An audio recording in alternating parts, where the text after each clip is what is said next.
ಆಂಧ್ರಪ್ರದೇಶದ ಮಾಜಿ ಮುಖ್ಯಮಂತ್ರಿ ಜಗನ್ ಮೋಹನ್ ರೆಡ್ಡಿ ಆಪ್ತ ಸಹಾಯಕನ ಹೆಸರಲ್ಲಿ ಕರೆ ಮಾಡಿ ವಂಚಿಸಿರೋ ಪ್ರಕರಣ ಬೆಳಕಿಗೆ ಬಂದಿದೆ.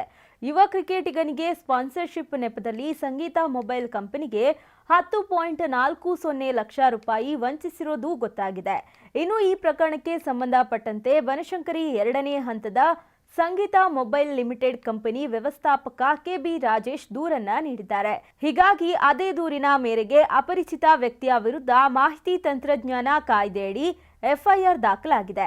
ಅಂದಹಾಗೆ ದೂರುದಾರ ಕೆಬಿ ರಾಜೇಶ್ ಮೊಬೈಲ್ಗೆ ಇತ್ತೀಚೆಗೆ ಅಪರಿಚಿತ ಸಂಖ್ಯೆಯಿಂದ ಒಬ್ಬ ವ್ಯಕ್ತಿ ಕರೆ ಮಾಡಿದ್ದ. ತಾನು ಆಂಧ್ರಪ್ರದೇಶದ ಮುಖ್ಯಮಂತ್ರಿ ಜಗನ್ ಮೋಹನ್ ರೆಡ್ಡಿ ಅವರ ಆಪ್ತ ಸಹಾಯಕ ಕೆ ನಾಗೇಶ್ವರ್ ರೆಡ್ಡಿ ಅಂತ ಪರಿಚಯಿಸಿದ್ದ. ಬಳಿಕ ಆಂಧ್ರಪ್ರದೇಶ ಕ್ರಿಕೆಟ್ ಸಂಸ್ಥೆಯಿಂದ ಆಟವಾಡ್ತಿರೋ ರಿಕಿ ಭುವಿ ಅನ್ನೋ ಆಟಗಾರನಿಗೆ ಸ್ಪಾನ್ಸರ್ಶಿಪ್ ಅಗತ್ಯವಿದೆ. ಹೀಗಾಗಿ ಆತನಿಗೆ ನಿಮ್ಮ ಕಂಪನಿಯಿಂದ 2 ಕ್ರಿಕೆಟ್ ಸೆಟ್ ಸ್ಪಾನ್ಸರ್ಶಿಪ್ ನೀಡುವಂತೆ ಕೇಳಿಕೊಂಡಿದ್ದಾನೆ. ಇನ್ನು ಈ 2 ಸೆಟ್ ಕಿಟ್ಗೆ 10.40 ಲಕ್ಷ ರೂಪಾಯಿ ವೆಚ್ಚವಾಗಲಿದೆ. ಹಣವನ್ನ ಬ್ಯಾಂಕ್ ಖಾತೆಗೆ ವರ್ಗಾಯಿಸುವಂತೆ ಹೇಳಿ ಬ್ಯಾಂಕ್ ಡೀಟೇಲ್ಸ್ ಅನ್ನು ಕೊಟ್ಟಿದ್ದಾನೆ.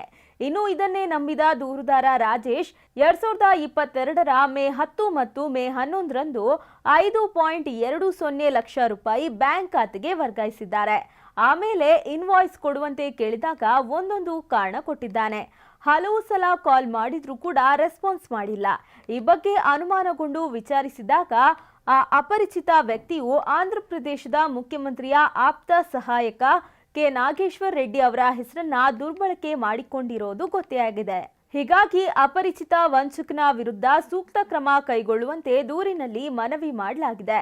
ಇನ್ನು ಆರೋಪಿಯನ್ನ ಪತ್ತೆ ಹಚ್ಚೋ ಕಾರ್ಯ ಕೂಡ ನಡೆಯುತ್ತಿದೆ ಅಂತ ಪೊಲೀಸರು ಹೇಳಿದ್ದಾರೆ. ಬೆಂಗಳೂರಿನ ಸಮಗ್ರ ಸುದ್ದಿಗಾಗಿ ನೋಡಿ ಕರ್ನಾಟಕ ಟಿವಿ ಬೆಂಗಳೂರು.